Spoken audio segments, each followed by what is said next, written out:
자, 이번 이야기 오랜만에 또 찾아와 주신 시청자 태진님이 찾아와 주셨습니다. 태진님의 이야기 빠르게 만나보도록 할게요. 여보세요. 태진님 안녕하십니까? 네, 안녕합니다. 안녕해요. 네, 너무 안녕하네요. 네, 안녕이란 걸 한번 해보려고요, 이제. 아이고, 반갑습니다. 반갑습니다. 네, 반갑습니다. 네. 오늘 그래도 태진님께서 이렇게 찾아와 주셨고, 오늘 해주실 이야기는 어떤 이야기일지 굉장히 궁금합니다. 오늘의 이야기는 네. 반전에 반전을 더한 이야기입니다. 반전에 반전을 더한 이야기. 예, 뭐 줄여서 반반반. 도대체. 네. 아니요, 어떤 이야기길래 이렇게 또 반전이 3번씩이나 들어가는지 한번 들어보도록 하겠습니다. 렛츠고! 이리십니다. 태지죠!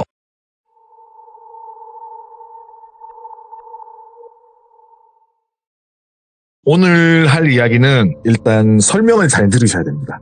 전 분명히 미리 말씀드린 건데 설명에도 뒤에 또 반전이 있어요. 근데 지금 이 설명이 맞고 틀리고는 중요하지 않습니다. 오케이. 이거를 먼저 설명을 들으셔야지 이야기가 진행이 되고 뒤에 또 설명을 할 거예요. 그 설명을 또 들으시고 또 설명을 하면 또 들으셔야 돼요. 알겠습니다. 네, 일단 그런 얘기인데 2007년? 한 8년쯤일 거예요. 아마 제 기억으로는. 사회 재활 프로그램 같은 거 있잖아요. 예를 들어서 전과가 있으신 분이나 노숙자분들이나 도박에 빠지신 분들, 기타 등등 사회 불황자들 그분들 교육을 받는 그런 시스템이 있어요. 지금도 사설로 하는 것도 알고 있고 정부에서 하는 것도 있는데 정부에서 하는 그 봉사활동을 나가게 됐어요. 제가 거기서 뭘 했냐면은 음악 재활이라고 해가지고 악기를 다루게 해주거나 노래를 알려준다거나 노래도 트로트 같은 거 재미난 거 있잖아요. 그런 노래를 알려준다거나 간단한 율동 같은 걸 한다거나 아니면은 정신 건강에 좋은 음악을 소개해 주거나 네. 그런 식으로 하는 재활 활동이었는데 한 3달 정도? 3달 조금 안 되게 나갔을 거예요. 나가다 보니까는 저는 그분들이 전과자인지 노숙자인지 도박하신 분들인지에 대한 신상 정보가 없어요. 그냥 반이 있으면 이렇게 투입이 되는 건데 그러니까는 만약에 그분들의 신상 정보를 알고 있으면 제가 약간 선입견이 생기거나 그럴 수 있으니까는 굳이 열람을 하려고 노력도 하지 않았고 그냥 교육을 했는데 그분 중에 한 분인데 그분은 언제나 그렇듯 똘비라는 이름으로 하겠습니다. 그분께서는 1950년, 60년대부터 80년대까지 좀 규모가 있는 회사를 운영했던 사람이에요. 근데 나중에 조금 친해지면서 들은 얘기는 이분은 도박에 빠지신 거예요. 도박에 빠지면서 전 재산을 다 잃으셨고 그와 동시에 알코올 중독이 되셨고 그리고 치료가 어느 정도 된 상태예요. 저를 봤을 때가. 현재 지금 이분이 뭘 하시는지는 알 수 없지만은 아마도 그때도 연세가 꽤 있었거든요. 지금쯤 살아 계신다고 하면 90은 넘으셨을 거예요, 아마. 그렇게 연세가 좀 있으신 분이었는데 일단 이분께서는 도박에 빠지셔서 공장도 날리고 가족들과 등을 지게 되고 그렇게 약간 피해인처럼 살고 있다가 어떤 공장의 경비 일을 추천을 받았어요. 그래서 경비 일을 받았는데 모 지역에 있는 광산이에요, 폐광산. 광산이라고 하면 우리나라에 몇 군데 없으니까 대충 그 지역인데 여기가 가동을 안 하고 이 안에 개인 사유지가 있는데 그 안에는 비싼 기계들이 있으니까는 보통 그런데 그냥 방치하면은 도둑들이 와서 돈 되는 건 다 가져가잖아요. 네. 근데 기계들 자체가 좀 돈이 좀 나가는 돈이니까는 그런 것들을 지키기 위해서 사설 경비를 두는 야간대 한 명 두는데 때마침 야간 경비 자리가 비어서 그 자리를 추천을 받은 거죠. 급여도 생각보다 많이 센 편이었고 그 당시 때 이 정도 돈을 준다고? 라는 생각으로 일을 하신 거예요. 그래서 근무 시간은 10시부터 다음날 아침 7시까지 근무를 서면 되고 근무소는 중간에 순찰만 한번 다녀오면 돼요. 그 정문에서 그 안에 있는 건물들을 그냥 제가 1공장, 2공장, 3공장이라고 할게요. 편하게 1, 2, 3공장이라고 하는 그 건물들을 그냥 가서 순찰하면 끝이에요. 순찰이라는 게 예를 들어서 그냥 눈으로 쓱 보는 게 아니라 그 순찰하는 기계를 들고 다니면서 벽에 있는 어떤 부착물에 갖다 대면은 띠링 소리가 나고 시간이 기록이 된대요. 그런 걸 들고 다니면서 순찰을 하는 거라고 하더라고요. 그래서 대략 한 2시간 정도 걸리는 코스인데 네. 그 이외에는 할 게 없는 야간 경비일이었어요. 이제 그 자리에 추천받고 간단하게 면접을 보는데 일단 다른 경비원들은 얼굴이 좀 약간 어둡고 약간 무거운 분위기였대요. 사람들이 뭔가 나를 별로 안 좋아하는구나 라는 느낌을 받았대요. 네. 근데 그 공장의 주인 같은 사람이 하는 말이 당부를 딱 한마디만 했대요. 여러 가지 이야기를 하면서 마지막에 당부를 했는데 네. 일단 이거 하고 저거 하시고 피곤하면 주무셔도 되고 이거 하다가 무슨 말을 하게 됐냐면은 3공장 쪽에 공장 안쪽은 그냥 안 찍어도 된다. 안쪽으로는 들어가지 마라.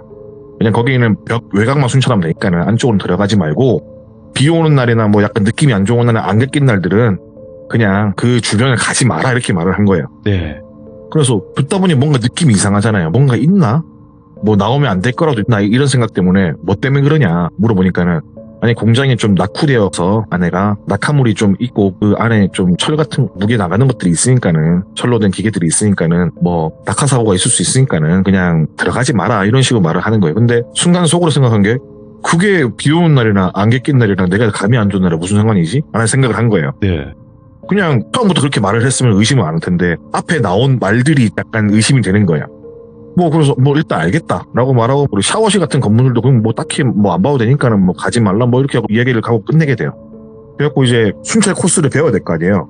그래서 전임자와 같이 순찰 코스를 배우는데 말을 한마디도 안 하더래요. 보통은 여기서 이렇게 하시고 뭐 이렇게 올라가시고 뭐 하시고 이런 식으로 말을 하거나 아니면은 뭐 밖에서 뭐 하셨습니까? 나이가 어떻게 되십니까? 뭐 이런 식으로 간단한 이야기를 하잖아요, 보통. 근데 아무런 이야기를 안 하는 거예요. 그래서 이 사람 말도 없네. 참 그렇다 여기 분위기가. 근데 여기를 들어왔는데 어두컴컴하고 무서울 거 아니에요. 손전등 하나 켜고 이제 순찰을 하니까는. 근데 뭐 별로 무서운 것도 없고 뭔가 정감도 갖고 괜찮더래요. 그래갖고 괜찮네. 내가 야간 경비가 일이 몸에 맞나 보다. 뭐 친근하네. 이런 생각을 한 거예요. 그렇게 경비실로 돌아와서 있는데 그 사람은 순찰 들어가서 바로 간이 침대에 누워서 잠을 자고 그 똘비라는 분은 TV를 보면서 시간을 보내다가 이제 퇴근을 하게 돼요. 그래서 그렇게 교육을 받고 다음날부터 이제 자기 혼자 근무니까 출근했죠. 다음날에. 출근을 해서 이것저것 할 것도 없고 그냥 순찰만 한 번 돌고 끝이니까. 그리고 또 야간에 피곤하니까 간이 침대에 자도 되고 또 배고프면은 어디 나가서 살 게 없잖아요. 그 근처에서. 그러니까는 냉장고에 항상 부식들이 많았대요. 그렇게 뭐 아무 일도 없이 순탄하게 흘러갔어요. 야, 뭐 내가 이렇게 해서 돈 받아도 되나 할 만큼 너무 순탄하게 굴러가고 뭐 TV 틀어놓고 보고 잠오면 자고 이런 식으로 일을 했대요. 그렇게 한 일주일에서 보름 가까이 지났을 무렵에 그냥 똑같이 순찰을 톡톡 걷고 있는데 이제 1, 2, 3공장이라고 제가 편하게 말씀드렸잖아요. 그래서 이제 두 번째 공장에서 나와서 세 번째 공장을 걷고 있는데 내재기가 내재라! 라고 귀에 대고 누가 소리를 지르더래요. 깜짝 놀라고 후레쉬를 뒤에 붙이면 아무도 없어요. 너무 놀라서 욕을 막 하고 뭐야 이씨! 주변을 둘러보는데 아무것도 안 보이고 그냥 철로 된 기계들과 이제 건물들만 있고 아무도 없는 거예요. 그래서 순간 잘못 들은 건가? 라는 생각인데 발은 안 떨어지는 거예요. 그래서 무섭다 빨리 하고 가야겠다 라는 생각으로 최대한 빠르게 3공장 앞 외곽을 순찰하는데 내재기라 내재라 라는 소리가 또 들리는 거예요. 내 자리다 내 자리야? 내재기라 내재라. 내재기라 내재라가 뭐지? 예. 그래서 귀에 대고 누군가 속삭이듯이 말을 하는 거예요. 들고 있던 후레쉬에 떨굴 만큼 깜짝 놀라가지고 후레쉬를 또 다시 주워가지고 막 기세 너 뭐야 막 욕을 하면서 비춰보고 없어요. 그래서 막 공장 사이사이 유리창을 비춰봐도 보이는 게 없고 혹시나 해서 위를 보고 밑을 다 비춰봐 없는 거예요. 근데 이게 한 번이면 잘못 들었다 싶을 수 있는데 두 번째니까는 너무 무서워서 발을 뗄 수가 없었대요. 뭔가 내가 발을 떼면 또 말을 걸 것 같고 그래서 후레쉬만 들고 계속 서 있는 자리에서 비추기를 수십 분을 하고 있는데 이러면 안 되겠다 싶어가지고 하나 둘셋 하면 경비실까지 뛰자. 어차피 뛰어가면은 한 300~400m밖에 안 되니까는 뛰어가자. 이런 생각으로 눈 딱 감고 뛰자. 한번 뭐 하나 둘셋 뛰었대요. 딱 뛰어가지고 경비실 앞에 문 끌려고 딱 들어갔는데 내재기라 내재라 이러는 거예요. 또 바로 옆에서 아예 귀에 대고 말하는 것처럼. 그래서 이분이 이러면서 들어가가지고 문 딱 닫고 창문 밖에 누가 있는지 보고 보니까 아무도 안 보이는 거예요. 어떤 이상 징후도 없고 이게 계속 귀에 들리니까는 이게 무슨 말이에요? 내재기라 내재라예요. 일단 단어가. 그때는 무슨 말 하는지도 제대로 못 들었고 너무 무서운 거예요. 뭔 일이지? 내가 기가 약해서 그런가? 이런 생각 하잖아요. 귀신 보는 사람 그럴 수 있잖아요. 내가 이상한 건가? 하는 생각을 하고 있는데 의자에 앉아가지고 가만히 있고 잠을 청하기도 무섭고 왜냐면 또 눈 감으면 뭔가 올 것 같고 무섭잖아요. 혼자 있으니까는. 그래서 불이란 불은 다 켜고 뜬 눈으로 멀뚱히 서가지고 앉지도 않고 서가지고 등을 벽에 기대고 창문 쪽을 계속 비추면서 하루를 보내고 아침에 교대 근무자가 오더래요. 그래서 불이 나게 아무 말도 안 하고 옷만 챙겨서 퇴근을 했다고 합니다. 그리고 숙소로 가가지고 가만히 앉아 있는데 내가 이랬던 착각인지 아니면 어떤 진짜 이상한 현상인지 도무지 알 수가 없는 거예요. 그래서 이런저런 생각을 하다 보니까는 또 출근 시간이 다가오더래요. 잠도 못 잤는데. 하고 출근을 해야 되나 말아야 하나 이런 생각을 하다가 그래도 이렇게 그만두는 거 아닌 것 같으니까 출근을 해서 일단 못하겠다고 이야기를 하자. 예. 하고 나서 뭐 이야기를 하든 일단 출근을 하자 라는 생각으로 다시 출근을 하게 된 거예요. 네. 경비실에 딱 들어갔는데 그 처음에 면접받던 사장 같은 사람이랑 있었다고 그랬잖아요. 그 사람이랑 주간근무자가 눈이 동그래져가지고 너무나 반갑게 맞아주는 거예요. 아이고 오셨냐면서. 그래갖고 이 똘비라는 분이 뭐지? 뭔 일이지? 싶어서 어리둥절하고 있는데 그 사장 같은 사람이 말하기를 오늘 안 나올 줄 알았다고. 근무자 말로는 뭐 놀라서 집에 가길래 야간 근무자 안 나오겠다. 이거 어떻게 해야 되나 하면서 대책 회의를 하고 있었는데 출근을 해서 다행이다 라고 이야기를 하신 거예요. 근데 그 똘비라는 분이 그 말을 듣고 그만두겠다 라고 이제 말씀을 하려고 왔다 라고 말을 한 거예요. 그러니까 그 사장이라는 사람이 가만히 골똘히 생각을 하면서 하는 말이 지금 받는 급여에 50%를 더 주겠다. 그리고 이 일을 좀 해달라. 어차피 여기가 1, 2년 정도만 있으면은 이 물건들이 다 팔리고 나가고 어차피 여기는 허물고 딴 거 할 건데 길게도 아니고 1년이다. 그때까지 내가 월급 50% 매달 인상해주고 명절 보너스랑 연말 보너스 같은 거 섭섭치 않게 챙겨주겠다. 이런 이야기를 하신 거예요. 그래서 고민을 좀 하다가 50% 인상은 좀 약간 파급적이잖아요. 네. 이렇게 고민을 하면서 알겠다. 그럼 내가 그 일을 하겠다라고 말을 하게 된 거예요. 그리고 공장 안에 있는 건물은 그 대신 내가 안 들어가겠다. 밖에 그 외곽만 순찰을 하겠다. 그걸 허락해주면 내가 그러면 50% 인상 받고 하겠다니까는 오케이 그렇게 하라고 말을 한 거예요. 그래서 사실은 퇴사를 하기 위해서 출근했는데 다시 일을 하게 된 거잖아요. 근데 솔직히 말해서 일을 하고 싶겠어요. 그 전날에 그런 일을 당했는데. 그래서 순찰을 나가는 시간에 가야 하나 말아야 하나 고민을 엄청 했대요. 이렇게 후레쉬 하나 들면서 손바닥을 탁탁 치면서 내가 가야 되나 말아야 되나 그 생각을 엄청 하셨대요. 그래서 나가면서 경비실을 나서는 순간부터 한숨 쉬고 그 주변 광경 한번 둘러보고 내가 이거 돌아야 되나 말아야 되나 엄청 고민을 했는데 그래도 돈을 받았으니까 일을 해야 될 거 아니에요. 그래서 순찰을 시작합니다. 순찰을 하면서 처음엔 별일이 없었대요. 그래서 없어가지고 오늘은 별일 없겠지. 진짜 한 걸음 걷고 프레시 탁 불리고 한 걸음 걷고 탁 불리고 반복을 했대요. 그리고 예를 들어서 뭐 기독교 노래도 부르고 갑자기 찬송가도 부르고 갑자기 또 불경도 외우고 이런 식으로 막 한 거예요. 근데 또 막 이렇게 하면서 이제 약간 사람이라는 게 적응의 동물이라고 하다 보면 또 적응이 되잖아요. 이렇게 하다가 좀 무서움이 좀 덜해지는 순간에 내자라 라는 이야기가 또 들리는 거예요. 근데 이게 또 삼공장쯤 근처쯤 오니까는 그 소리가 나는 거예요. 이상하다 라는 생각과 동시에 너무 무서워서 그 자리에 또 멈춰 있는 거죠. 이건 진짜 무서워가지고 웅크릴 수밖에 없어가지고 웅크리고 있었대요. 달달달 떨면서 이거 어떡하지 하면서 이렇게 하면서 후제실을 또 슬쩍 일어나서 비추니까는 예? 아무도 안 보여요. 근데 제가 그 똘비라는 분이 오른쪽을 살짝 보는데 왼쪽에서 왼쪽 귀에다 대고 내재라 라는 말이 또 들리는 순간 기절을 하게 돼요. 이분께서. 이분 말씀으로는 얼마나 지났는지 모르겠다 라는 말씀하셨는데 눈을 떠보니까 어느 병원의 병실에 있었어요. 그래서 내가 기절해서 병원에 왔나 보다. 너무 무섭다. 내가 기절했었구나. 내가 기절을 해가지고 다음날에 밝았구나. 이런 생각을 했대요. 맨 처음에. 눈 뜨자마자 딱 그 생각을 하신 거예요. 그래서 병실을 둘러보는데 병실이 보통 뭐 6인실이 있고 개인실이 있고 뭐 8인실이 있고 이러잖아요. 근데 병실에 자기 말고 아무도 없고 한 방으로 되어 있더래요. 문은 잠겨 있고. 그래서 어느 영화에서 보면은 정신병동처럼 이렇게 잠겨 있는 구조가 뭔가 느낌이. 그래서 내가 왜 이런 병실에 갇혀 있지? 라고 문을 여는데 문이 안 열려요. 그래서 왜 밖에 나가지 못하지? 왜 문이 잠겨 있지? 라는 생각을 하고 있는데 잠시 뒤에 문이 열리고 몸이 건장한 남성 2명이 들어와요. 그리고 자신의 양팔을 양쪽에서 탁 끼고 어디론가 데려가는 거예요. 근데 힘이 너무 좋으니까는 이분은 나이도 있으시고 하니까는 속절없이 끌려가시는데 가면서 물어봤대요. 예? 뭐 하는 거냐고, 여기 어디냐고, 당신은 누구냐고, 노우라고, 누구냐고 하니까 그분들 아무 말도 안 하고 어떤 사무실에 딱 넣어주는 거예요. 문을 딱 닫고 거기 딱 앉혀놓고 옆에 딱 그 자신을 데리고 온 다른 덩치 좋은 분은 옆에 딱 서고, 근데 거기에 의사로 보이는 사람이 앉아서 웃더래요. 잘 잤어요? 이렇게 말을 하더래요. 그래갖고 여기가 어디냐고, 당신들 뭔데 나한테 이러냐고 하니까 당황스럽잖아요. 자기는 분명히 어제까지 근무를 쓰고 있었는데 갑자기 병원에 끌려와 있으니까. 근데 의사가 또 잘 주무셨어요? 뭐 괜찮으세요? 그러니까 네, 일단 몸은 괜찮다고, 잘 잔 것 같다고. 의사가 씩 웃으면서 막 뭘 적으시면서 하는 말에 뭐 기억나는 거 있으세요? 물어보는 거예요. 어제까지 자신이 있었던 일을 딱 말한 거예요. 내가 이렇게 돼가지고 이렇게 되는 기억이까지 난다.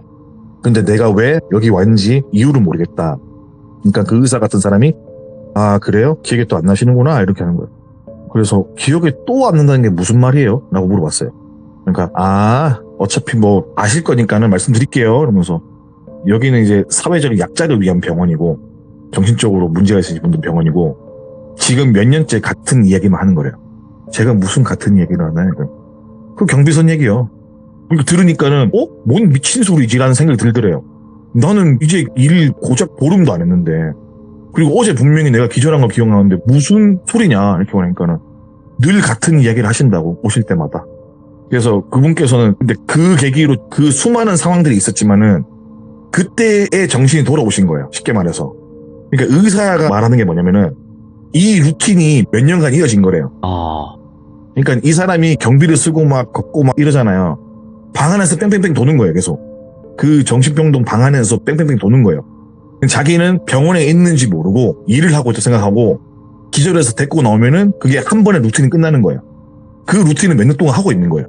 그래서 그간에 벌어진 일들 제가 처음에 설명드렸죠. 이분은 연매출이 좋은 회사를 운영했다가 망해서 계신 거다. 근데 이분이 했던 사업이 광산 사업이었어요. 광산 사업이 잘 나갈 때 도박에 빠지신 거고 그때 그 충격으로 정신줄을 놓으시고 정신병원에 입원을 하신 거예요. 그때부터.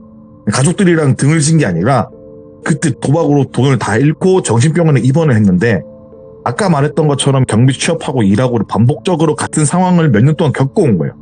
아까도 말씀드렸지만 뭐 순찰 도는 행동은 방 안에서 빙글빙글 도는 거고 근무자랑 근무교대하는 거는 투약 시간인 거예요. 자기는 이제 그렇게 숙소라고 말씀드렸잖아요. 그러니까는 투약하는 시간대에 기억 끊기고 다음날이 되고 다음날이 되고 다음날이 되고 이거를 며칠 동안 한 번 하면 루틴이 하면 끝나는 거예요. 보름 정도 가까이 하면은. 그래서 그 루틴이 끝나면 와서 면담을 하고 기억을 어떻게 하고 있나 물어보고 하는데 몇 년 동안 똑같은 거예요. 그러니까 의사 입장에서는 오늘도 똑같은 말을 하겠네 했는데 오늘은 뭔가 제정신처럼 말을 하는 거예요, 이 사람이. 그래서 의사 똑같은 이야기만 하시는데 오늘은 약간 다른 얘기도 한다 이런 식으로 말을 한 거예요. 근데 솔직히 자다 일어나가지고 제가 지금 돌비 라디오로 참여하고 있지만 다음날 일어나가지고 사실 이건 네 혼자만의 생각이다.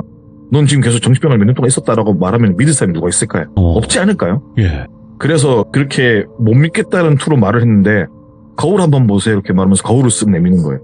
근데 아무리 내가 젊게 산다고 해도 10년 뒤에 내 모습은 늙어 있을 거 아니에요. 보는데 어제 봤던 내 얼굴이 아닌 거예요.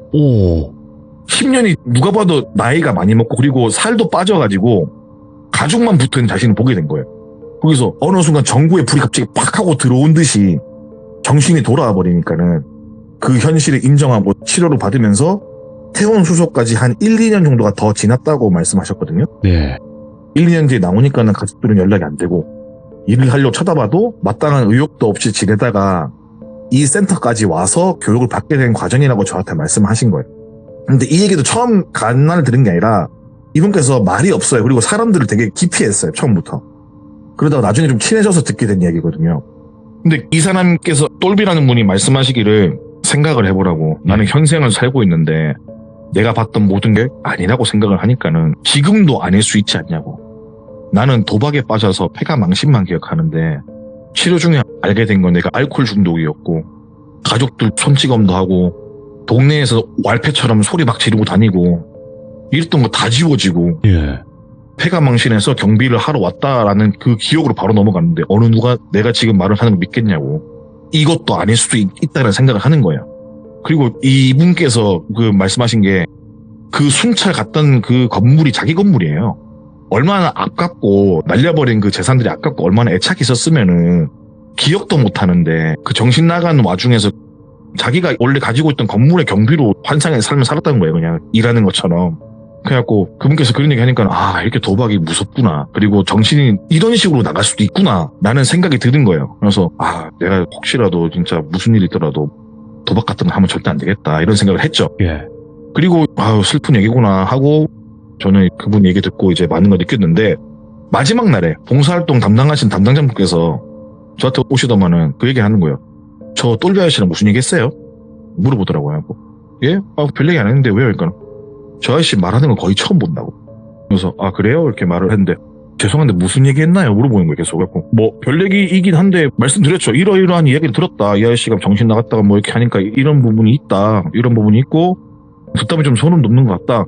그래서 나는 뭐 이 얘기 들으니까 뭐 도박은 절대 하면 안 되겠다. 라는 식의 이야기를 했죠. 그러니까 그 담당자분께서 말씀하시는 게, 그래요? 그러니까 이게 그래요라는 단어가 이상한 거예요. 그래서 운을 띄운 뒤에 하시는 이야기가, 근데 나는 근데 그런 이야기는 들은 적 없고, 저분 인적사항에는 옛날에 광산에서 일할 때 인부들이 많이 돌아가시고, 정신이 나가버리셨다고, 치료받으시고 뭐 괜찮으신 광산 담당자라고만 들었는데, 뭐 물론 저도 직접적으로 들은 게 아니기 때문에 내가 아는 인적 사항이나 기록이나 뭐 거기서 얼핏 봤을 때는 이분이 광산을 소유했다거나 그런 건 없는데, 그냥 단지 광산에서 안 좋은 일을 겪은 걸로만 알고 있는데, 거기서 그것 때문에 전과도 생기고 이분은 전과자에다 정신 이상으로 오신 거라고. 그게 좀 나아지셔갖고 재활을 오신 건데 그런 얘기를 하신다고? 라고 하는 거예요. 담당자분께서 이런저런 얘기를 막 해주시는데 대충 이거예요. 이분께서 말씀하시는 사업은 이 사람 게 아니에요. 애초에. 이 사람은 그 광산에서 같이 일하는 사람들을 착취하고 못 살게 굴었던 사람이에요. 그러니까 예를 들어서 하루 일당 10만 원이면 10만 원 중에 4만 원을 갈취하고 뭐 예를 들어서 일한 양이 있으면 그걸 줄이고 막 그렇게 해서 그 광산에서 사람들이 엄청 많이 돌아가셨다고 하더라고요. 그래서 그걸 담당하던 그 반장이라고 해야 되나 뭐 그런 직책이었겠죠.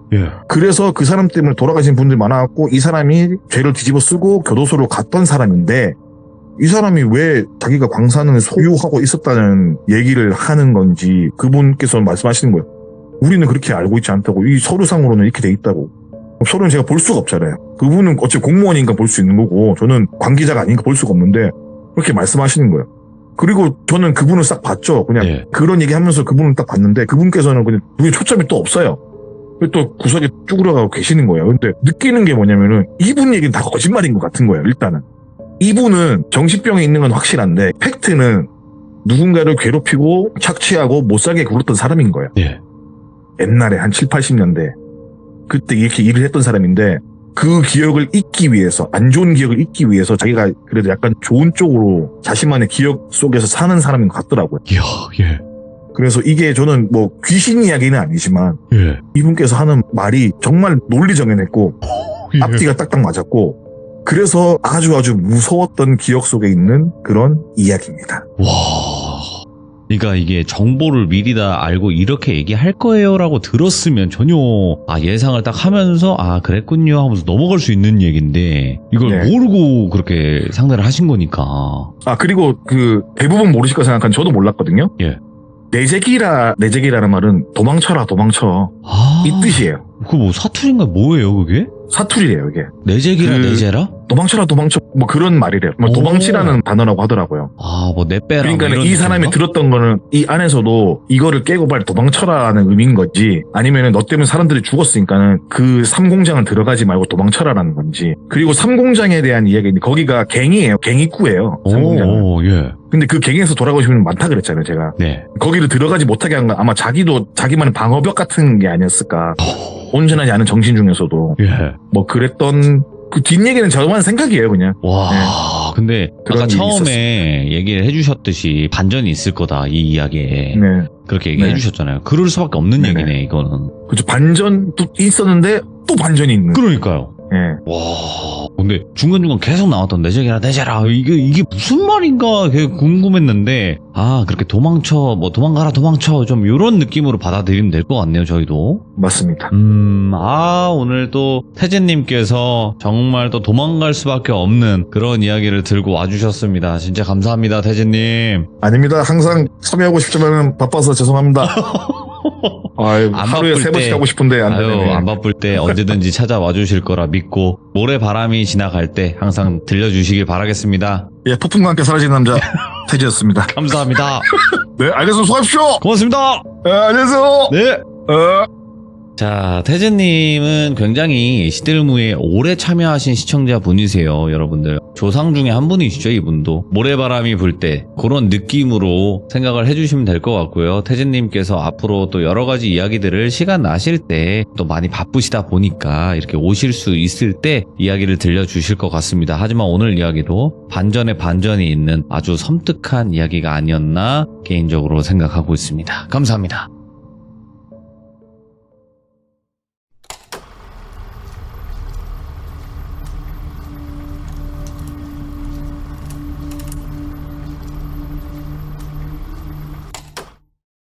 자, 이번 이야기는 시청자 태진님께서 또 오랜만에 시들무에 찾아와 주셨습니다. 태진님의 이야기 빠르게 만나보도록 할게요. 여보세요? 아, 네, 태진님. 예. 자, 그러면 태진님 오늘 준비하신 이야기 빠르게 네. 바로 시작해 주시면 됩니다. 네, 알겠습니다. 네.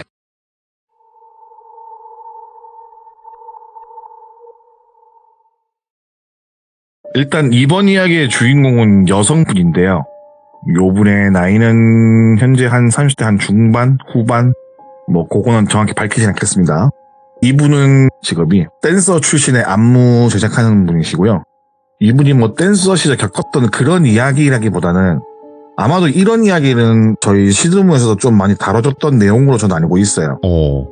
그런 이야기 중에 하나인 불법 대출에 관한 이야기입니다. 예? 그러니까 우리가 흔히 겪는 불법 대출이라고 이야기를 하면은 그냥 어떻게 선이자를 떼는 대출이라든가 아니면은 이 사람이 못 갚아서 벌어지는 그런 일들이 많잖아요. 그런 게 아니라 조금 많이 기묘하고 이런 대출이 있나? 이렇게 받은 사람이 있을까는 저는 처음 들어봤거든요, 이 얘기를. 뭐지? 예? 그래서 약간 기묘하고 특수성이 있다라고 판단해서 이런 이야기는 약간 주의 깊게 생각하시라고 또 우리 귀족분들 한 번쯤 얘기를 해보는 게 어떨까라고 생각해서 들고 왔습니다. 그리고 이 이야기 속 주인공은 현재 잘 살고 있고 어린 시절 철이 없던 시절에 일어난 일이니까 가급적이면 지나친 비난은 조금 삼가 주시기 바라겠습니다. 본론으로 들어가자면은 2000년대에서 2010년대 사이에 일어난 이야기입니다. 일단 이번 이야기의 주인공은 슬기라고 하겠습니다. 슬기는 무용을 전공을 하는 대학을 나왔고 2000년대 초반부터 가수들의 백업 댄서 그리고 길거리 공연을 많이 했어요. 그 당시 때 2000년대 중반쯤 하더라도 동대문에 헬로 BPM 이런 거 많았잖아요. 그런 쇼핑 같은 거. 그런 데서 공연도 많이 했고 지금도 유튜브로 검색하면은 그 시절 댄스 영상을 심심치 않게 보인 그런 아이입니다. 지금도 이제 영상을 보면은 찾을 수는 있어요. 그리고 또 직접 댄스도 알려주는 이제 선생님이기도 했고 근데 이 슬기라는 애가 집이 좀 잘 살았어요. 막 되게 부자다 이 정도는 아닌데 자기가 번 돈 이상으로 써도 큰 타격이 없을 정도로 집이 좀 사는 정도였는데 그렇게 살다가 어느 순간 집이 어렵게 되고 아버지 사업이 힘들어지게 되면서 형편이 안 좋아지게 돼요. 보통 사람들은 당연히 그렇게 되면은 야 이렇게 집이 좀 안 좋고 힘든데 같이 이겨나가고 근검절약해서 사태를 벗어나야 하는데 그때 당시에 슬기는 20대 초반이었고 예. 철이 아직은 없던 나이니까 그냥 될 대로 되라는 그런 느낌으로 카드를 막 쓰고 이런 식으로 하다 보니까는 나중에 많은 빚 독촉에 시달립니다. 근데 이 와중에 일은 또 열심히 해요. 왜냐면 자기가 댄스를 좋아하고 그러니까는 예. 일 열심히 하는데 벌이가 괜찮아요. 씀씀인 만큼 벌이도 괜찮았는데 보통 사람들은 안 벌고 써서 문제인데 이 아이는 잘 벌고 많이 썼던 거예요. 근데 솔직히 그 당시 때 저도 알고 있던 사이인데 그 당시 때 이렇게 힘든지는 몰랐어요. 왜 그러냐면은 그때 힘들 때 만났던 슬기는 누가 봐도 돈 많은 집 아이처럼 차도 외국 좋은 브랜드 차를 끌었고 그 나이에 항상 좋은 음식, 괜찮은 옷, 좋은 곳을 여행도 자주 가던 아이. 슬기의 그 당시 남자친구도 같이 아는 겹지인이라서 자주 만나서 밥도 먹고 술도 마시고 했어요. 근데 그 슬기라는 아이가 약간 기분파예요. 기분파가 약간 좀 심한 타입인데 보통 술 먹다가 자기가 계산하는 애들 많았어요. 그러니까는 저를 오랫동안 봐오신 분들은 아시겠지만은 저는 그 당시 때 지금도 마찬가지지만은 아주 가난한 무명의 뮤지션이었고 그 당시 슬기는 공중파 방송에도 나오고 거기다 유명세까지 어느 정도 있으면서 돈을 잘 버는 백댄서 겸 안무 연구가 선생님 이런 식으로 잘 나오고 있을 때야. 그래서 제가 술값을 내려고 하면은 야 너 그거 벌어서 방세하고 교통비하고 이러면 얼마 남지도 않는데 야 누나가 살게 걱정하지 마 이러면서 제 지갑을 뺏어가지고 계산을 못하게 한다든가 이런 식으로 약간 대정부 같은 털털한 그런 모습도 있고 저한테는 되게 좋은 아이였어요. 근데 그때도 힘들었던 거예요. 빚 때문에. 근데 언젠가는 알아서 되겠지라는 생각으로 지냈던 거죠. 그러다가 처음에는 작은 덩어리였겠죠. 덩어리가 점점 불어나는 속도가 사실 빚이라는 게 그렇잖아요. 처음엔 작았지만은 이게 커지는 거는 금방이거든요. 그러니까 어느 날부터 이제 빚이 빚을 더하고 그 빚이 빚을 더하고 벌이가 괜찮았지만은 빚에 빚을 갚는데 돈이 다 빠져나가버리는 상황까지 된 거예요. 자기가 벌어들인 수입이 쉽게 말해서 넘쳐 흘러버린 게 된 거죠. 이게 고여있던 게. 하루에 한 번씩 몇 번씩 독촉 전화에 독촉장에 그리고 뭐 정상적인 생활을 할 수 없을 정도로 망가져버리게 돼요. 일상이. 이제 그 빚 독촉 때문에. 그러다 보니까 안무 연습장에 찾아오는 빚쟁이도 있었고, 근데 그 사태 때 처음에 20대 나이에 이런 거면 쪽팔리잖아요, 솔직히 말해서. 뭐 이걸 빨리 갚아야겠다 이런 문제보다 당장은 주변 사람들 보니까 쪽팔린단 말이죠. 근데 그렇게 쪽팔리고 초조하고 그랬는데 사람이 적응의 동물이라고 찾아오는 빚쟁이 그리고 전화 그냥 그러려니 하고 그런 지경에 오게 되었다고 하더라고요. 근데 얘도 마냥 생각이 없는 게 아니라 빚을 갚기 위해서 가지고 있던 뭐 보석이라든가 장신구 차 같은 것도 빨리 팔아서 급한 불을 끄고 예를 들어서 금액이 3억이라고 치면은 1.5억 정도는 그런 식으로 갚았다고 하더라고요. 그렇게 그 찾아오는 것도 그러려니 하고 그렇다고 빚을 안 갚는 것도 아니고 자기 노력에서는 최선을 다해 갚고 있는데 그렇게 잘 갚던 와중에 평상시에 알고 지내던 오빠가 슬기한테 접근을 해옵니다. 이 오빠라는 사람은 똘비라고 칭하겠습니다. 이 똘비라는 사람은 그 당시 수도권에서 활동 중인 건달이었고요. 근데 다른 건달들처럼 몸에 문신이 있거나 그렇다 언행이 거칠거나 그런 타입이 아니고 정말 젠틀하고 말도 조리 있게 잘하고 인서울 4년제를 나온 배울 만큼 배운 엘리트 건달이었다고 해요. 근데 이분이 하는 일이 뭐 흔히 하는 나쁜 일이라기보다는 방송 쪽으로도 일도 하고 그래서 그런 일자리가 있으면 슬기에게 일자리도 주고 그리고 여러 가지 사업을 하던 사람인데 절대 뭐 나쁜 짓을 돈 받는 느낌은 아니었다고 하더라고요. 네. 그리고 슬기와 오래 알고 지낸 세월이 있고 저도 몇 번 뵀는데 봤을 때는 건달이라는 거 말하기 전까지는 솔직히 말을 해도 예. 건달이 아닌데 젊고 유망한 사업가 모습이고 주위의 평판도 좋고 사람이 서글서글 잘 웃고 어떻게 보면 다른 사람한테 사기를 안 당하면 다행일 것 같은 정도의 순박함을 가진 사람이었어요. 키도 적당히 크고 얼굴도 훈남이고 그러니까 따르는 사람들도 많고 아무튼 진짜 건달과는 정말 거리가 먼 사람이었는데 슬기랑 그분이랑 되게 친했어요. 슬기가 돈 갚기 힘들다고 투정을 부리는 날이 많이 늘었대요. 술을 먹으면은. 그래서 똘비라는 사람이 슬기야 그러면은 아는 형님이 대부업을 하는데 나를 통해서 내가 물어봐서 돈을 빌려달라고 하면 네가 지금 갚아야 되는 금액은 이자 없이 1년간 빌려줄 수 있다. 단지 중요한 건 딱 1년이다. 1년 안에 이 채무 관계를 마무리하면 아무 일도 없을 것이고 1년이 지나면 법정 이자를 넘어선 그들만의 이자가 있으니까 급하면 이야기를 해라. 잘 생각해보고 내가 알아봐 주겠다 라고 말을 했어요. 처음에 슬기는 이런 이야기를 듣고 별 생각 없이 그냥 그런 얘기를 했나 보다. 당장 그렇다면 사채까지 끌어다 쓸 정도로 급한 건 아니라고 생각해서 그냥 지나가는 일로 넘겨두게 돼요. 그렇게 또 그런 일이 있고 몇 달 정도 흘러가면서 돈 벌면 돈이 나오고 돈 벌면 돈이 나오고 전보다 더 열심히 일을 하는데 원금이 줄어드는 걸 떠나서 이자가 너무 아깝다는 생각을 했대요. 사람이 열심히 빚을 갚다가 예. 중간에 현타가 온 거죠. 아, 내가 이렇게 갚았는데 이만큼밖에 안 되는 거야. 진짜 열심히 갚고 있는데 라는 생각에 일전에 똘비 오빠가 말했던 이야기가 생각이 나게 되는 거예요. 그래서 혹시라는 마음에 똘비 오빠에게 전화를 하게 됩니다. 똘비 오빠랑 전화를 받고 슬기가 이러이러한 이유로 그때 말했던 돈을 빌려줄 수 있냐 이자 없이 이렇게 말을 하니 똘비 오빠가 잠시 생각에 잠긴 다음에 알겠다 알아보겠다 라는 이야기를 하고 전화를 끊었어요. 끊기 전에 똘비가 슬기가 했던 이야기 중에 슬기가 기억에 남았던 게 뭐냐면은 야 그래 네가 원하니까 내가 아는 형한테 이야기를 해볼게. 근데 이건 알아야 된다. 남의 돈에는 칼이 숨어 있어. 넌 내가 믿는 동생이고 어릴 때부터 봐왔으니까는 거기다가 네가 빚을 갚기 위해서 지금 열심히 일하는 것도 내가 알고 노력하는 거 알기 때문에 내가 알아는 봐주겠는데 너도 이 사람하고 전화통화를 해보고 내가 말했던 거랑 틀린 조건이거나 다른 이야기를 하면은 그냥 끊어도 된다. 대신 네가 빌리게 되면은 절대적으로 약속을 지켜라. 대신 지키지 못하면은 그 뒤에 벌어지는 일은 내가 어떻게 할 수 있는 그런 레벨이 아니다 라고 말을 했던 게 기억에 남는다고 하더라고요. 그리고 여기서 말씀드리자면 이 똘비 형님은 반전이 있는 캐릭터 아니에요. 그냥 단순하게 아끼는 동생이 힘들어하니 자기가 아는 형을 소개시켜주면은 슬기의 벌이로는 1년 정도면은 이 채무를 이행 가능할 거라 생각했으니까는 하도 술 먹고 앓는 소리를 하니까는 말을 했던 거였고 술자리에서 지나가는 소리로 거기에 대해서 이 슬기를 소개해주는 걸로 흔히 말해서 뭐 꼬치 같은 거 먹는 그런 타입은 아니고 슬기가 알아봐달라고 전화를 했을 때도 몇 번이고 재차 확인을 했어요. 이거 진짜야? 이거 진짜 빌릴 거야? 나는 그냥 그때 네가 하도 앓는 소리에서 지나가는 소리를 한 건데 진짜야? 진심으로 하는 말이야? 이렇게 말을 했는데 슬기는 이미 현자 타임이 와버린 상황이었고 이자가 없다는 말에 혹해서 알아봐달라고 해서 그 똘비 형님이 알아보게 돼요. 근데 이때 슬기가 생각하는 게 뭐냐면은 나가는 이자가 많고 아깝잖아요.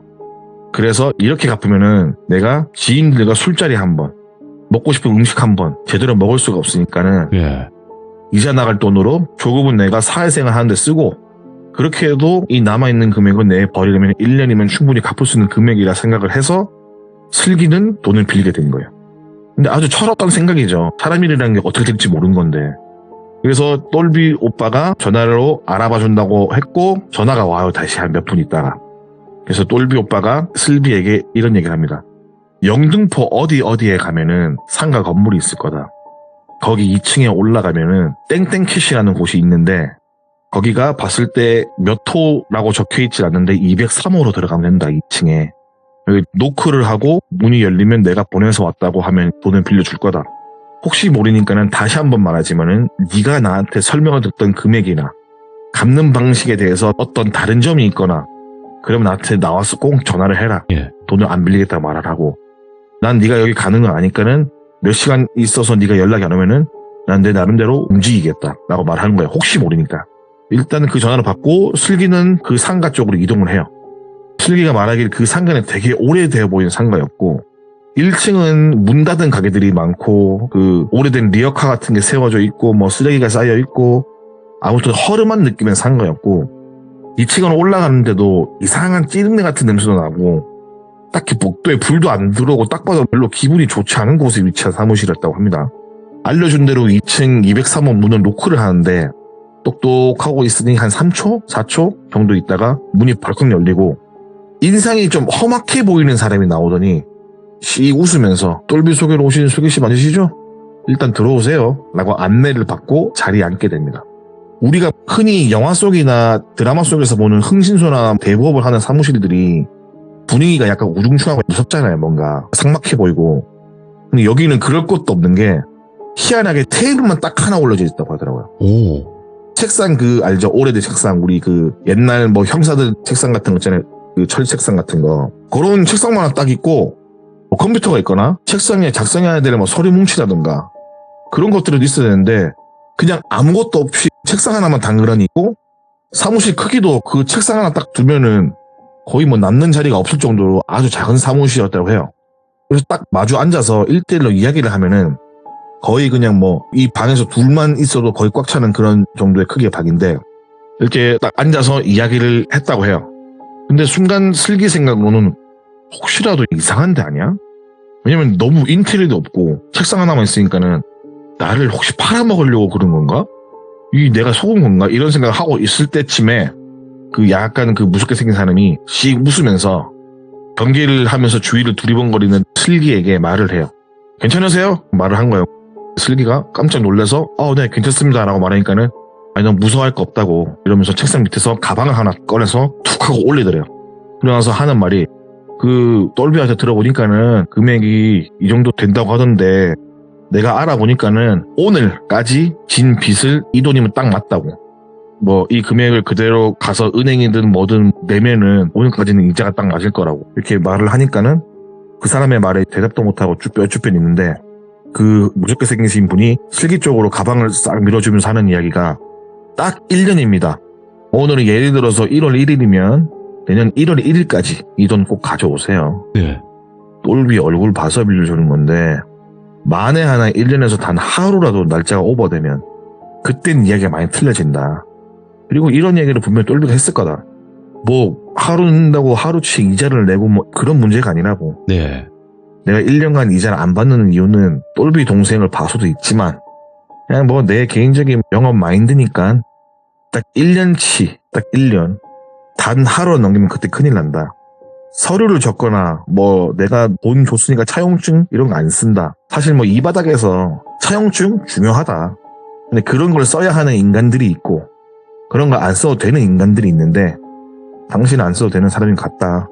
차용증 같은 거 말고 오늘 빚 정리 다 하고 빚을 다 정리했다는 서류 한 장만 은행에서 떼오든 뭐 개별적으로 빌린 개인한테 떼오든 그런 거만 떼와라. 대신 뭐 민증번호 이런 거 안 나와도 된다. 누가 봐도 슬기씨 이름 석자 그리고 본인 힘을 증명할 수 있게끔 서류 같은 거 딱 한 장만 들고 오면 된다 라는 이야기를 듣고 가방을 챙겨서 쭈뼛쭈뼛한 그 경계심 가득한 눈빛을 가지면서 인사를 꾸벅하고 나오는데 그 험성롭게 생긴 사람이 한마디를 더 하더래요. 아이고 내가 이걸 깜빡했는데 여기다가 뭐 1년 지나서 못 갚으면은 빚을 갚을 수 있는 대행이나 우리 회사가 움직이는 거에 대해 동의한다는 사인 한 번만 부탁한다고. 그리고 정 못 갚을 것 같으면은 잠수를 타래요. 잠수를 타고 도망을 쳐도 상관은 없다. 1년 뒤에 못 갚을 것 같으면 차라리 그렇게 해라. 도망칠 수 있으면은 1년 안에만 갚으면 아무 문제가 없고 1년 뒤에 못 갚으면은 이제 뒷일은 알아서 해라. 거기에 대한 사인만 해주고 가라. 그렇게 뭐에 홀린 듯 돈 받고 지장 찍고 사인하고 나오니까는 곰곰이 생각을 하니까는 괜히 쫄리고 야 내가 이 돈을 괜히 빌려달라고 말했나? 라는 생각이 다시 가방을 놓고 와야 하나 했는데 그 흔들리는 마음도 그냥 그 사람을 다시 보고 싶지 않은 정도로 약간 분위기가 묘하고 이질적이라서 일단 빚부터 정리하고 생각을 하자라는 생각에 빚을 그냥 다 정리를 하고 그 사람이 말한 대로 빚을 갚았다는 서류를 들고 다시 그 상가를 가게 되었다고 해요. 그리고 그때 다시 갔을 때는 아무런 말도 없이 그냥 서류만 받고 수고했다고 말하고 1년 뒤에 보자고 말을 하고 보내드려요. 그렇게 서류를 건네주고 돌아서 나오는데 이게 맞나? 맞는 건가? 라는 생각을 했다고 해요. 사람이라는 게 부정적인 생각을 하면 끝이 없다고 하잖아요. 근데 이제서야 슬기 같은 생각이 뭐냐면은 내가 앞으로 뭔 일이 벌어질 줄 알고 1년 안에 꼭 갑니다 그랬지? 만약에 내가 집에 가는 길에 교통사고가 나서 1년 동안 의식이 없다가 깨면 만약 내가 다쳐서 몇 달을 쉬게 되면 내가 만약에 어쩌지 뭐 이런 식의 자신만의 상상의 나래를 계속 펼치게 돼요. 그러면서 그날 하루 종일 계속 내가 괜히 빌렸나? 이렇게 하면서 집으로 가는 발걸음이 무거울 때쯤에 똘비 오빠에게 전화가 와요. 전화를 딱 받자마자 하는 말이 돈 빌렸어? 너 1년 딱 정확하게 쓰고 달라고 하지? 이제 안 받고. 그래 1년이야. 정말 1년이다. 알겠지? 하고 딱 뜸뜨네요. 집에 와서 걱정에 걱정을 더해서 또 그 걱정에 꼬리에 꼬리를 더 물면서 안 좋은 쪽으로 생각이 자꾸 나게 되고 내가 괜히 빌렸다. 내가 왜 빌렸을까 이런 생각을 하다가 뜬 눈으로 밤을 새고 출근을 했어요. 근데 아까도 말씀드렸지만 사람이라는 게 적응의 동물이라고 그렇게 한 일주일 정도 지나니까 또 적응이 돼서 열심히 일을 하고 있는 자신을 발견하게 됩니다. 그렇게 열심히 일하고 돈 모으고 허튼 짓 안 하고 빨리 돈 갚아야겠다 생각으로 한 7개월쯤 모았어요. 근데 그때쯤 됐을 때 이 돈을 갚을 만큼 돈이 모이더래요 거의. 조금만 더 하면은 갚겠다. 왜냐면 얘는 원래 벌이가 좋은 애인데 일단 빚을 갚기 위해서 애지간한 대인관계 다 끊고 필요 없는 사람들 일도 열심히 거의 곱절 이상으로 했으니까는 더 금방 모이죠. 근데 7개월 동안 돈을 모으면서 예를 들어서 한 달에 한 번 돈 빌려준 사람한테 전화가 온다든가 이런 게 1도 없었대요. 자기가 연습하는 그런 장소 찾아오거나 이런 것도 없었고 이상한 미행을 붙인다거나 이런 것도 없었고 돈을 못 갚게 하기 위해서 해코지를 한다거나 이런 것도 없었대요. 그냥 연락 자체가 없었대요. 마찬가지로 똘비 오빠도 그 뒤로 몇 번은 봤지만은 그날 뭐 돈 빌린 거에 대해서 말도 당연히 안 했고 말도 없었대요. 그냥 슬기에게 그런 내색도 안 하고 있었는데 7개월이 좀 흐르고 낯선 번호로 전화가 한 통이 딱 와요. 근데 요즘 같은 세상이면 모르는 번호면 안 받잖아요. 근데 슬기의 직업상 모르는 번호도 꼭 받아야 했어요. 왜냐면 행사를 잡아주는지 아니면 공연으로 연락 오는 경우가 많았다 보니까는 전화를 받게 됩니다. 그래서 여보세요 하니까는 여기 그때 돈 빌려간 사무실인데 슬기씨 뭐 많이 모으셨어요? 이러는 거예요. 그래서 네 많이 모으고 있다 하니까 원래 이런 전화 부담스러울까 봐 안 하는데 한 번쯤은 해봐야 될 것 같아서 또 너무 관심 안 주고 이러면은 뭔가 죄의식이 느껴져서 그래도 내가 빌려준 내 돈인데 한 번쯤은 관심을 가져야 할 것 같아서 처음으로 연락을 드려본다 이렇게 말을 하더라고요. 그래서 그 슬기가 전화통화를 하면서 이 말도 틀린 말은 아닌 게 뭐 매달 전화가 왔던 것도 아니고 7개월이 넘어서 만에 전화가 와서 야 돈 빨리 갚아라 뭐 어쩌라 이런 내용이 아니라 잘 지냈냐 인사 이렇게 하듯이 이야기를 하니까 부담스럽지 않았고 오히려 7개월 만에 전화를 해주고 뭐 이런 얘기 하니까는 뭔가 가슴 한켠에 뭔가 자그만하게 감사하는 마음도 들었다고 해요. 그냥 뭐 보채거나 이런 게 없어서. 그래서 슬기가 그 돈을 빌려준 분에게 말하기를 이제 곧 금액이 마련될 것 같아서 빠르면 다음 달쯤에 인사드리려고 했다.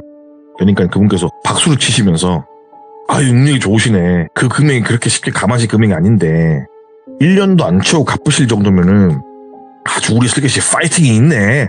이런 뭐 시덥잖은 이야기를 하면서 안부 인사 아니 안부 인사라고 전화를 끊어요. 그 전화를 받고 정확하게 보름 뒤에 큰 행사가 있어서 선불로 돈을 지급하더니 딱 그 금액에 맞는 돈이 모였다고 합니다. 그래서 똘비 오빠에게 전화를 했어요. 오빠 내가 이렇게 금액을 모았는데 혼자 하기 뭔가 너무 무섭다. 큰 돈을 들고 가야 하는데 이 사람이 처음부터 계좌이체를 하거나 그런 건 아니잖아요. 돈은 그대로 가지고 오라 그랬잖아요. 계좌이체를 하고 싶은 마음이 있는데 일전에 말하기를 돈만 들고 와달라고 했다. 그래서 약간 가는 길이 불안한데 같이 가주면 안 되겠냐 라고 말하니까 그 똘비 오빠가 흔쾌히 그래 같이 가자. 같이 가면 되지 라고 하면서 동행을 해주기로 해요. 그래서 똘비 오빠가 사무실 그 연락을 해서 빚을 갚으러 가는데 언제 시간이 되는지 물어보고 되는 시간대에 가서 사무실로 똘비 오빠랑 같이 올라가니 그때와 똑같이 책상만 덩그러니 있는 사무실로 들어가게 돼요. 그리고 가방을 툭 올리니까는 아유 벌써 이렇게 갚아주시고 우리 슬기씨 파이팅 있고 신용이 확실하시네. 아 젊음이 무기요 무기 막 이런 식으로 말씀을 하시더래요. 슬기가 아닙니다. 똘비 오빠가 남의 돈에는 칼이 있다고 말을 해서 그렇게 뭐 좋은 기회를 주셨는데 그래도 일찍 갚아야죠. 열심히 갚으려고 모았습니다 라고 말하니까는 그 검상국에 생기신 돈을 빌린 양반이 껄껄껄껄 웃으셨고 네. 그러니까 돈은 다 갚았으니까 그래 내가 그래도 뭐라도 써줘야지 이러면서 돈을 다 갚았다는 내용의 증명서를 하나 써주더라고 하더라고요. 근데 슬기가 느끼기에는 애초부터 서류를 안 적었는데 웬 증명서 이러는 거예요. 속으로.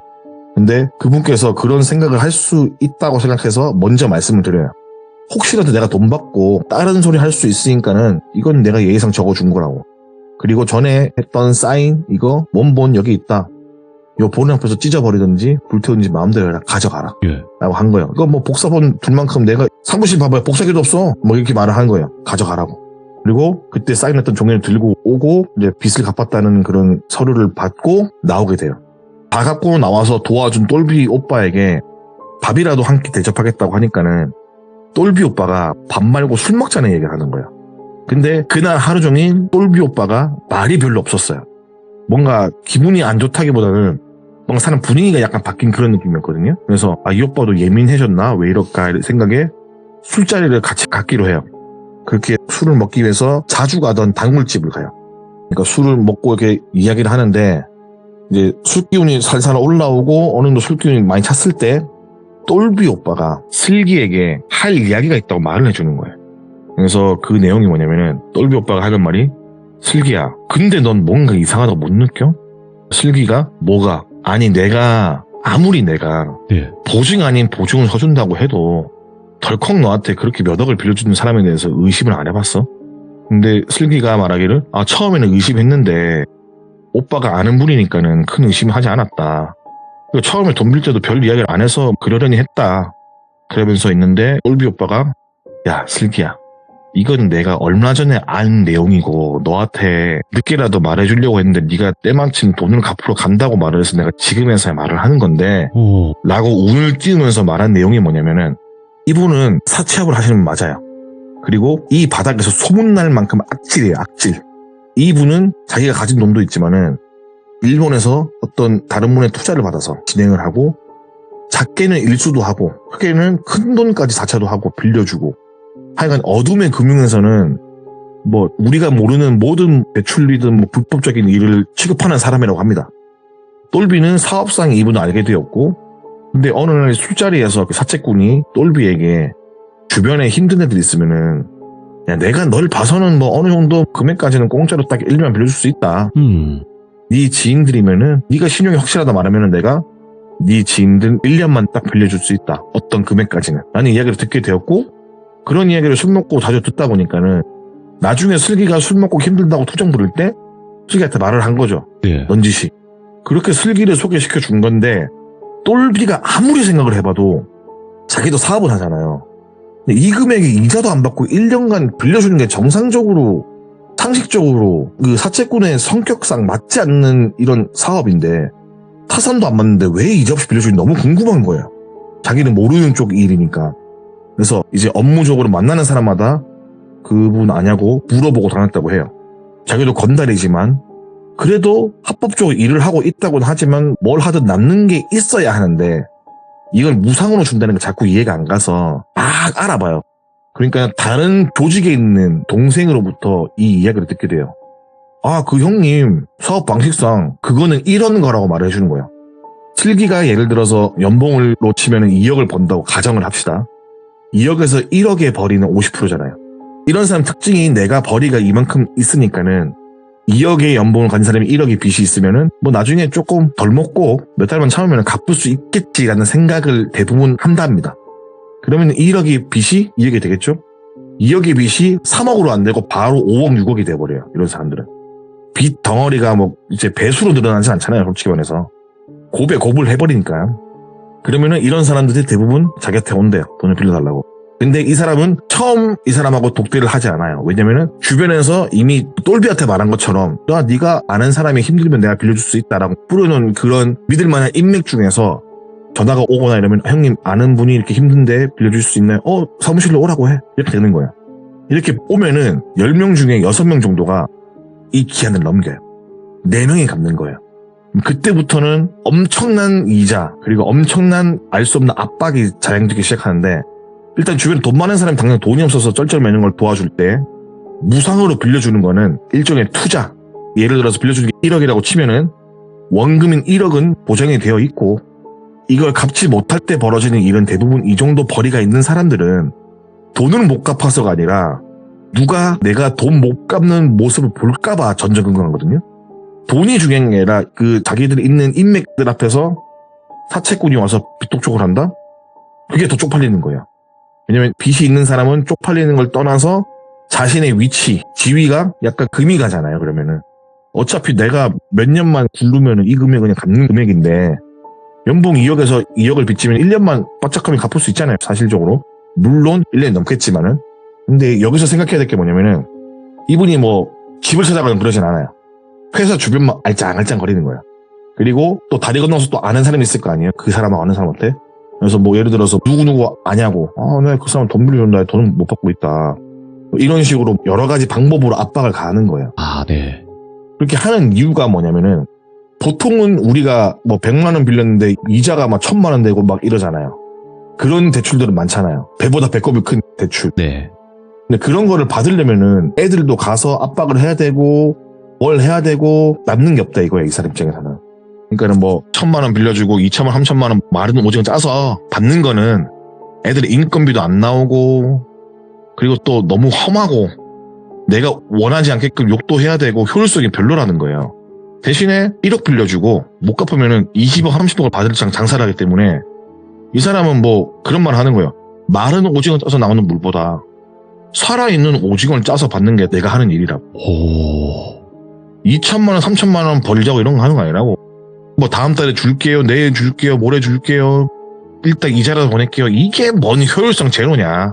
서로 얼굴 붉히고 언성 높아지고 난 이런 거 더러운 거 못 본다. 나는 그런 짓 못한다. 원체 감이 작아서 나는 그냥 그런 거 못하고 그냥 돈 좀 있는 사람 잘 먹여놓고 쭉쭉쭉쭉쭉 짜면 나오는 거를 이렇게 안 한다고. 그런 것들은 이제 하수들이 하는 거라고. 오, 예. 그리고 그 돈 있는 사람이 신고를 만약에 할 수 있잖아요. 왜냐면 돈도 있고 오늘도 사회적으로 지위가 있으니까는. 그러면은 그분이 하는 말이 그때부터는 누구 빼기 더 센지 대결 이런 게 아니다. 일단 얘는 똥 묻은 사람이기 때문에 얘가 가지고 있는 인맥도 똥 묻을까봐 내가 가진 인맥한테 말을 해봤자 우리 둘 서로 1대1로 협상 테이블로 다시 불러서 앉힌다. 그러면은 나는 그때 원래 10억을 받으려 했던 거 그냥 6억만 받고 땡치면 된다. 그래도 나는 5억을 번 거다. 나는 식으로 말씀하신 거예요. 근데 이분이 어찌되었든 간에 말하는 게 리스크가 적잖아요. 그래서 뭐 예를 들어서 잘 못 갚는 사람한테 빌려주는 것도 아니고 어느 정도 벌이가 괜찮은 사람한테 빌려주니까는 금액도 커지는 거고. 그래서 이런 이야기를 들은 슬기가 만약에 내가 돈을 못 갚았다면? 이라는 이야기로 이어졌어요. 예. 그래서 똘비 오빠가 말해주기를 네가 그 당시 때 젊고 이쁘니까는 뭐가 되었든 네 머릿속에 떠오르는 거 딱 생각해봐. 이런 일이 있고 저런 일이 있고 그런 일이 있고 요런 일이 떠오르지. 그걸 다 해서라도 하나만 하는 거 말고 그걸 다 해서라도 네가 빌린 돈에 최소한 10배는 뽑아먹고 널 놔줄 거다. 그게 네 머릿속에 떠오르는 4가지, 5가지 일이라면은 그걸 다 포함해서 한꺼번에 싹 다 하는 거죠. 예. 근데 똘비 오빠가 사실은 이 이야기를 먼저 해주고 싶었다. 나도 이게 말이 안 되는 걸 알았지만은 네. 이 자를 안 만든 게 네 사정이 급해 보여서 그냥 던진 이야기인데 네가 너무 사정사정해서 일단 소개를 시켜주고 그래서 방금처럼 내가 아는 사람을 통해서 조사를 해봤다. 근데 다시는 남의 돈을 빌리는 일을 하지 말고 살아라. 교훈 삼아서. 그리고 한 번 더 얘기하는데 마지막으로 얘기하는데 살면서 네가 어디서든 1금융이 아닌 어떤 사무실에서 대출받을 상황이 오면은 아마도 이 사람과 연관되어 있을 확률이 높다. 채권 출시하러 돌아다니는 뭐 일반 직원도 아니고 이 사람은 와, 예. 그런 직원들을 부리는 업체들의 사장의 머리 위에서 그 사장의 돈을 달라고 빌려가는 정도로 그 위에 있는 사람이기 때문에 다음에 볼 일도 없겠지만은 혹여 볼 일이 생기는 불상사를 만들지 말아라. 다시는 이런 거 빌릴 생각 하지 말고 돈 아끼면 살아라 라는 이야기를 하게 돼요. 그러다가 몇 년 정도 흘렀어요. 어느 TV를 딱 보는데 예. 어느 지역에 유명한 목사님이 사회봉사를 하는 그런 프로그램에 나와서 그분이 밥을 퍼주는 모습 본 거예요. 소외된 이웃들에게. 그래서 저 사람 이렇게 된 거예요. 근데 그때 저랑 같이 술을 먹고 있었거든요. 우연찮게 나온 그 사람 보면서 나 저 사람 아는데 하면서 저에게 들려준 이야기예요. 그리고 추가적으로 말씀드릴 게 이런 사람들은 법도 잘 알고 네. 법을 요리조리 피해서 괴롭히는 그런 일들을 많이 해요. 이런 식의 대출을 해보신 분도 계실 거고 불법 대출을 아니면 네. 뭐 이런 식으로 이제 거의 바닥까지 간 대출을 해보신 분도 계시겠지만은 이게 빌리는 것도 빌리는 거지만 갚는 데 이게 힘들거든요. 사실 빚이라는 게 이거는 이자가 이미 뭐 감당할 수 없는 수준이잖아요. 이런 게. 근데 뭐 들은 얘기로는 집도 안 찾아가고 이 사람은 말도 심하게 안 하고 폭행도 가하지 않고 정말 그거 제외한 가장 더러운 일들 다 한다고 해요. 이런 돈 빌리고 갚고 이런 이야기를 굉장히 더 섬뜩하게 잘 들려주셨는데 너무너무 감사드리고 좀 자주 와주세요. 아무리 바쁘셔도. 제가 또 바쁘다는 핑계로 항상 이렇게 조광지처를 버리고 살고 있는데. 아이고, 조광지처. 아이고. 예. 네, 다음 제가 또 생에는 챙기겠습니다. 저 태즈님과 만나도록 하겠습니다. 다음 생에 봬요. 그때는. 저는 싫어요. 네. 알겠습니다. 자, 오늘 네. 태즈님께서 오늘 또 그래도 밝게 이렇게 이야기해 주셔서 감사드리고요. 항상 건강하시고요. 네, 건강하세요. 감사합니다. 네, 끊겠습니다. 네, 고맙습니다. 네, 충성! 감사합니다. 오늘 태진님께서 해주신 이야기도 굉장히 섬뜩한 이야기가 아니었나 싶어요. 그리고 돈은 아까도 어떤 분들이 채팅을 많이 써주시긴 했지만 세상에 공짜가 없다. 그 말이 또 한번 와닿는 그런 이야기가 아니었나 생각이 들고요. 시청해주신 모든 분들 감사합니다.